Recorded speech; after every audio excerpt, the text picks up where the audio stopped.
Ad accogliervi sarà Conegliano. Bentrovati al meteo. Cede l'anticiclone, la stabilità lascerà posto ad un peggioramento del tempo a causa di una perturbazione. Vediamo insieme il dettaglio di domenica 30 aprile. Sul Veneto la giornata sarà caratterizzata da una crescente variabilità. Al mattino avremo ampi spazi soleggiati, a seguire sarà più nuvoloso e non si escludono delle precipitazioni sparse e a carattere intermittente. Temperature stazionarie, minime tra 9 e 13 gradi, massime invece tra i 18 e i 22 gradi all'incirca. Spostiamoci ora sul Friuli Venezia Giulia. Anche in questo caso tanto sole inizialmente, con il passare delle ore più nubi e non sono escluse delle piogge un po' dappertutto sulla nostra regione.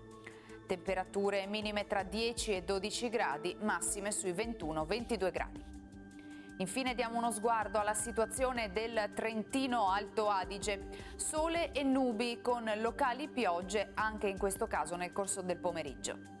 Temperature minime intorno ai 10-12 gradi, massime sui 22 all'incirca. Dal meteo è tutto, vi auguro un buon proseguimento in nostra compagnia.